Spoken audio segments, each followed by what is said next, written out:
Kami Indonesia. Mengenai antek asing, istilah-istilah seperti itu, mengenai antek asing. Ada yang nge-tweet nakut-nakutin, hati-hati lo, kasihan lo, turunan Cina miskin, nanti dibantai gara-gara Ahok.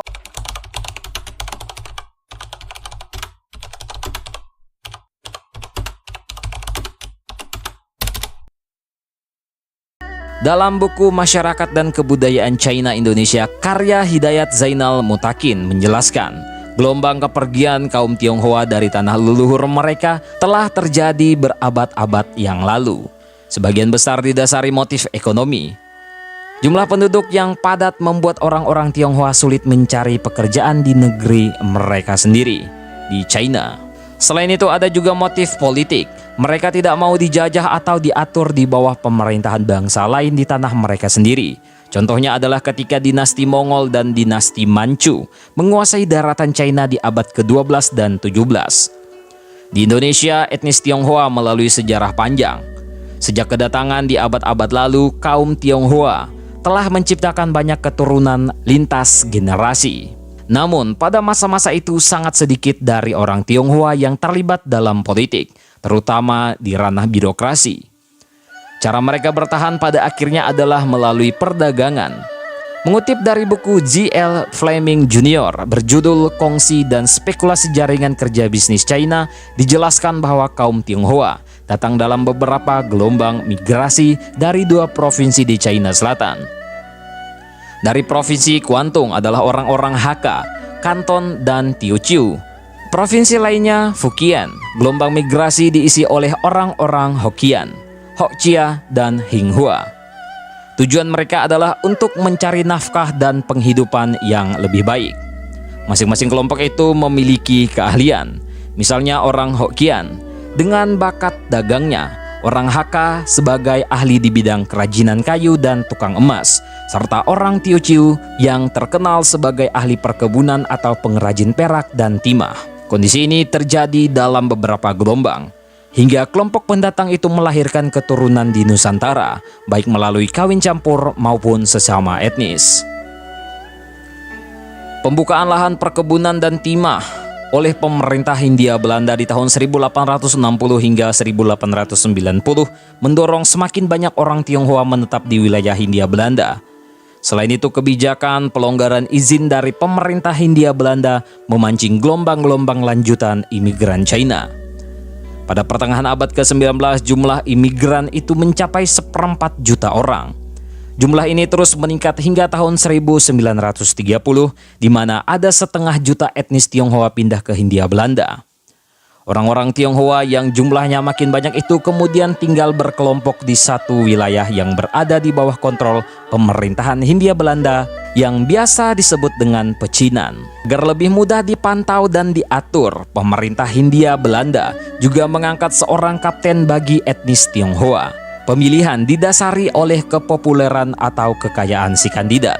Selain itu, pendirian berbagai organisasi Tionghoa juga dilakukan untuk mengakomodir segala kebutuhan mereka. Dalam bidang sosial budaya, mereka digabung dalam organisasi Tionghoa Huekuan atau THHK. Sementara di bidang ekonomi, organisasi Xianghui, sebuah kamar dagang Tionghoa atau Chinese Chamber van Koophandel, didirikan. Pembentukan kamar dagang di bawah kontrol Hindia Belanda mempermudah perdagangan Tionghoa. Mereka diberi banyak perizinan. Sejarah Ong Hok Ham dalam tulisan di Tempo edisi 13 Februari 1978 berjudul Terbentuknya Kapitalisme di Kalangan Peranakan Tionghoa di Jawa menjelaskan bahwa para pedagang Tionghoa diberi kewenangan mengumpulkan pajak dari komunitasnya sendiri. Mereka juga diizinkan memonopoli garam, membuka usaha pegadaian hingga perdagangan candu. Kedudukan ini secara tidak langsung menempatkan etnis Tionghoa sebagai perpanjangan tangan dan perantara ekonomi bagi pemerintah Hindia Belanda dan Bumiputra. Kondisi ini makin membuat kalangan pedagang Tionghoa bergantung oleh pemerintah Hindia Belanda. Para pedagang Tionghoa berharap dapat terus menduduki Nusantara yang mereka nilai menguntungkan. Sementara sikap itu justru dikritik keras oleh orang-orang Tionghoa non-pedagang. Seorang tokoh organisasi Partai Tionghoa Indonesia, Lim Kuen Hian, memuat kritiknya di surat kabar Sin Tit Po. Kita rasa tidak banyak peranakan Tionghoa yang kepentingannya sangat terkait sama pemerintah orang Belanda, sehingga mereka lebih dari orang Belanda sendiri kepingin pemerintah Belanda berkuasa di sini selama-lamanya. Kondisi dilematis. Ketergantungan orang Tionghoa di bidang perdagangan sejatinya terjadi karena mereka dilarang memiliki lahan pertanian atau menjadi pegawai pemerintah. Tak ada pilihan lain selain berdagang. Buku terbentuknya sebuah elit birokrasi karya Heather Sutherland menjelaskan sulitnya kesempatan etnis Tionghoa masuk ke dalam pemerintahan karena saat itu pegawai pemerintahan hanya diisi oleh orang Eropa. Di sisi Bumi Putra hanya ada segelintir dari kalangan bangsawan dan ningrat yang bisa menempati posisi tersebut. Namun perdagangan betul-betul membawa kaum Tionghoa ke dalam kejayaan. Larangan politis justru menempatkan orang-orang Tionghoa dalam posisi menguntungkan. Sensus penduduk yang dilakukan pada tahun 1930 membuktikan bahwa sebagian besar orang Tionghoa di Jawa begitu sukses di bidang perdagangan.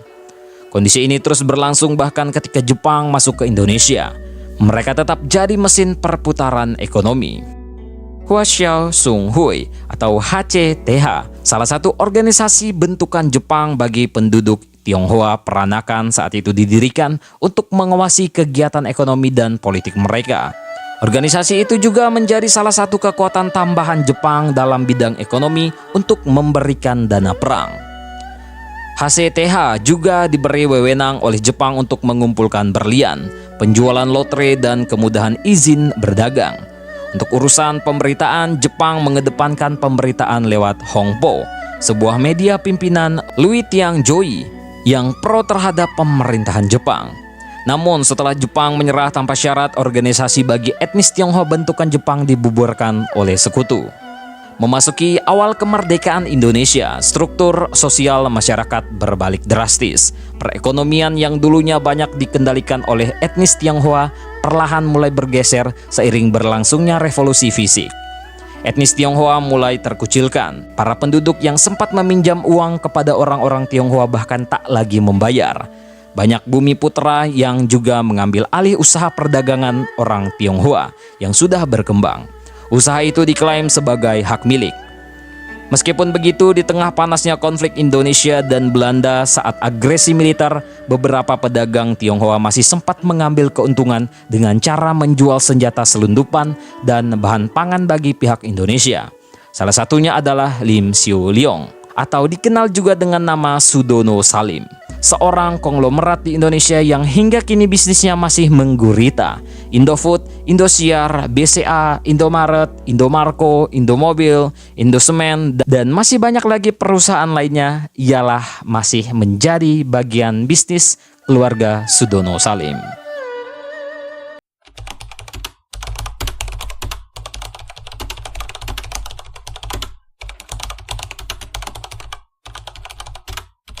Namun ternyata tidak demikian.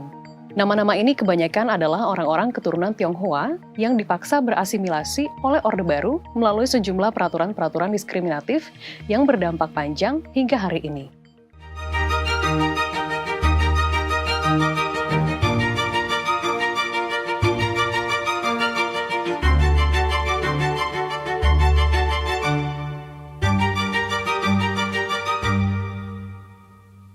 Pada masa kolonial Hindia Belanda, orang-orang Tionghoa mendapatkan perlakuan khusus dari pemerintah kolonial. Mereka dilibatkan dalam banyak urusan ekonomi, diberi pemukiman eksklusif, berdampingan dengan orang-orang Eropa dan Arab. Sedangkan orang-orang pribumi diharuskan tinggal di wilayah-wilayah suburban, terpisah dengan mereka. Pasca penyerahan kedaulatan tahun 1950 di era pemerintahan Presiden Soekarno, warga Tionghoa masih dibiarkan aktif dalam bidang ekonomi, bahkan diperbolehkan untuk berpolitik. Berbeda dengan masa kolonial yang membatasi orang-orang Tionghoa untuk berpolitik.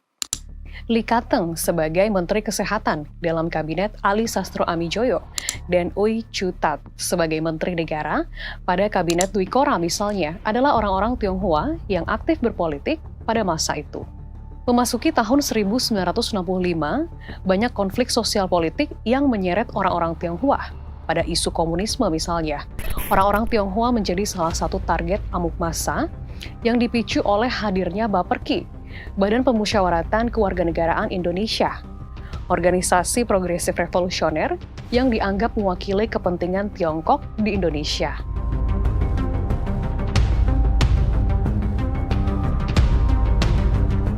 Kemudian di tahun 1966, Menteri Luar Negeri saat itu, Adam Malik, berpidato di Lapangan Banteng, Jakarta, menghimbau seluruh etnis Tionghoa di Indonesia untuk membuktikan kesetiaan mereka pada negara. Namun buntut dari pidato ini adalah semakin tingginya sentimen anti-Tionghoa di Indonesia. Beberapa aksi mulai dilancarkan, seperti penutupan sekolah-sekolah Cina dan pemulangan warga Tionghoa di Indonesia ke Tiongkok. Meskipun sebelumnya pada tahun 1959, warga Tionghoa sudah pernah dipulangkan ke negara leluhur mereka akibat adanya PP nomor 10 tahun 1959 yang melarang orang Tionghoa berdagang di kabupaten. Pada pemerintahan Orde Baru, orang-orang Tionghoa digunakan untuk kepentingan ekonomi dan alat kekuasaan Presiden Soeharto. Di antaranya Taipan-Taipan seperti Lim Xiong-leong atau Sudono Salim, pemilik Salim Group, Lim Bian-kun atau Sofyan Wanandi, pemilik Santini Group, dan Te Kian Seng atau Bob Hasan. Namun di sisi lain, Soeharto tetap memelihara konflik antara warga pribumi dan Tionghoa untuk melanggengkan kekuasaannya lewat peraturan-peraturan diskriminatif, seperti Instruksi Presiden nomor 14 tahun 1967 yang melarang masyarakat Tionghoa di Indonesia untuk melakukan upacara keagamaan, kepercayaan, dan adat istiadat di ruang terbuka. Pada masa Orde Baru, agama Konghucu juga dihilangkan dari agama-agama resmi yang diakui negara. Kemudian Surat Edaran nomor 6 garing Preskap tahun 1967 yang mengganti istilah Tionghoa menjadi Cina, dan dilanjutkan dengan keputusan Presiden nomor 240 tahun 1967 mengenai kebijakan pokok yang menyangkut warga negara di Indonesia keturunan asing. Mereka yang masih menggunakan nama-nama Cina mengalami kesulitan ketika mengurus administrasi seperti mengurus akte kelahiran, pernikahan, KTP, paspor, jual beli tanah, dan lain-lain, sehingga orang-orang Tionghoa terpaksa mengganti nama mereka dengan nama-nama Indonesia yang kebanyakan bercorak etnis Jawa. Berikut beberapa marga Tionghoa di Indonesia yang diubah menjadi nama Indonesia dan gak asing di telinga kita.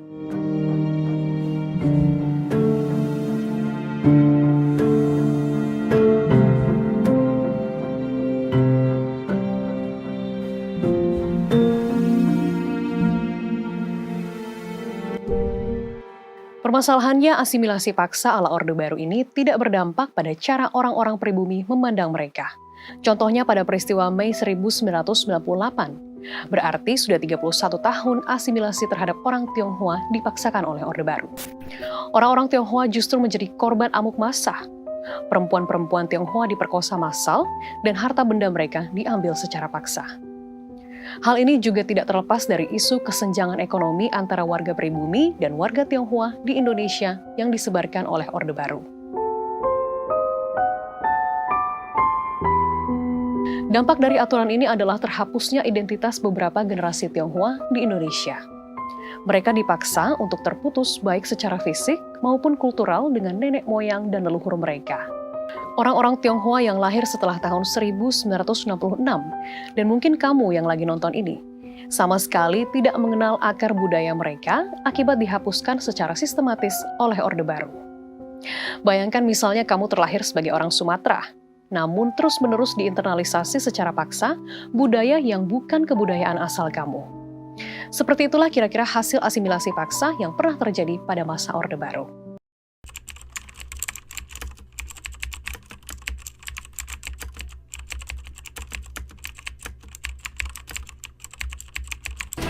Banyak orang yang percaya permasalahan xenofobia setidaknya bermula dari rezim Presiden kedua Indonesia, Soeharto. Ketika itu, meski banyak pebisnis Tionghoa yang dirangkul sang Smiling General, kehidupan etnis Tionghoa mendapat diskriminasi. Mereka dilarang menjadi pegawai negeri sipil, masuk tentara, bahkan tidak bisa masuk sekolah negeri. Well, beberapa kebijakan Soeharto memang dipercaya telah menciptakan sebuah fenomena sosial yang disebut pribumi dan keturunan, yakni pemisahan etnis Tionghoa dari etnis lain yang dianggap asli Indonesia. Tapi, sejarah sinofobia Indonesia sebenarnya sudah ada jauh dari sebelum rezim Soeharto loh, yakni dari era kolonial Belanda. Sejak awal masuk ke Indonesia pada abad ke-16, Belanda menjadikan etnis Tionghoa sebagai kelas masyarakat yang memiliki status sosial lebih tinggi dari orang pribumi. Sartono Kartodirjo dalam Pengantar Sejarah Indonesia Baru 1500 sampai 1900 mengatakan bahwa ketika Belanda pertama menjajah Indonesia, mereka tidak bisa mempercayai orang pribumi sebagai mitra. Oleh karena itu, Belanda menjadikan para pedagang dan pekerja Tiongkok sebagai mitra dagang sekaligus pemungut pajak di Hindia Belanda. Selain itu, Belanda juga memberlakukan sejumlah kebijakan yang menjadikan orang etnis Tionghoa mendapatkan eksklusivitas di masyarakat. Contohnya adalah Wetskantstelsel, yakni aturan yang menciptakan pemukiman etnis Tionghoa atau pecinan di beberapa kota besar Hindia Belanda. Perasaan dengki akibat eksklusivitas dan pembedaan kelas masyarakat ini kemudian membekas di masyarakat, meski Belanda sudah tidak lagi menjajah negara ini. Kemudian, akar sinofobia Indonesia yang berikutnya adalah adanya dugaan bahwa fenomena ini merupakan pengaruh operasi anti-Tiongkok dari intelijen internasional. Menurut laporan Reuters yang mengutip studi dari Institut Hubungan Internasional Kontemporer China, ada gerakan intelijen di media yang membuat banyak orang melihat Tiongkok dan orang etnis Tionghoa sebagai satu kesatuan yang negatif. Hal ini dilakukan berdasarkan kekhawatiran dari mereka terhadap bangkitnya Tiongkok sebagai pengaruh besar di politik internasional. Oleh karena itu, diciptakanlah rasa takut di negara-negara Asia yang notabene adalah tetangga terdekat Tiongkok, bahwa negeri tirai bambu adalah sebuah negara yang harus ditakuti. Kalau kita lihat kenyataan yang ada di lapangan, argumen tersebut ada benarnya. Ini karena perdebatan mengenai calon pemimpin negara yang ditakuti dekat dengan Tiongkok tidak hanya terjadi di Indonesia, tetapi juga di negara lain seperti Filipina, Malaysia, Brunei, dan Korea Selatan. Karena ada upaya intelijen inilah hubungan negara Asia selalu panas dingin dengan Tiongkok. Di satu sisi banyak negara yang memiliki ketergantungan ekonomi, tetapi di sisi lain negara-negara Asia juga bersiteru dengan Tiongkok. Indonesia sendiri misalnya punya persoalan sengketa Laut Tiongkok Selatan yang gak selesai-selesai. Lalu akar sinofobia yang terakhir adalah dampak bambu network atau jejaring bambu. Ini adalah istilah yang digunakan dalam menggambarkan hubungan bisnis informal antara para pebisnis Tiongkok yang bekerja di luar negeri dengan pemerintah Tiongkok. Sederhananya, jejaring bambu ini adalah kapitalisasi diaspora pebisnis Tiongkok di berbagai negara. Jejaring bambu menghubungkan komunitas bisnis Tiongkok di negara-negara Asia Tenggara, seperti Malaysia, Indonesia, Singapura, Thailand, Vietnam, Filipina, dan Myanmar dengan ekonomi kesatuan negara yang disebut Greater China atau Tiongkok Raya, yang di dalamnya ada Tiongkok itu sendiri, Hong Kong, Makau, dan Taiwan. Banyak pengamat menilai jejaring bambu ini memiliki peran penting dalam sektor bisnis di Asia Tenggara karena mereka mendominasi ekonomi wilayah ini hingga sekarang dan telah membentuk lingkaran elit ekonomi di semua negara besar Asia Tenggara. Namun, jejaring bambu telah meninggalkan trauma bagi banyak negara. Paul Spoonley dan kawan-kawan dalam tulisan Bamboo Networks, Chinese Business Owners and Co-ethnic Networks menilai bahwa peran para pebisnis jejaring bambu ini telah meninggalkan sentimen negatif di negara tujuannya. Banyak penduduk asli yang melihat para pebisnis Tiongkok itu sebagai orang asing yang tidak berhak meraup banyak keuntungan di negaranya. Meski bisa diperdebatkan bahwa peran pebisnis jejaring bambu itu juga membantu perekonomian negara mereka. Bagaimanapun juga, Bamboo Network telah menjadi trauma di banyak negara, termasuk Indonesia. Karena Bamboo Network, masyarakat Indonesia melihat siapapun yang memiliki hubungan dengan Tiongkok entah dia keturunan Tionghoa atau hanya pernah ketahuan punya relasi khusus dengan Tiongkok, orang itu akan dianggap sebagai peraup kekayaan negara. Well, setidaknya itulah 4 alasan kenapa sinofobia begitu membekas di Indonesia. Sebagai perekatnya, masyarakat kita juga sering mengaburkan makna Tiongkok sebagai negara dan Tionghoa sebagai etnis. Alhasil, sentimen negatif begitu mengakar dari tataran individual hingga politik. Dan baik orang Tionghoa yang sesungguhnya sudah berstatus sebagai WNI sering dibenturkan dengan Tiongkok sebagai negara. Padahal dua entitas itu sangat berbeda dan tidak bisa disamakan.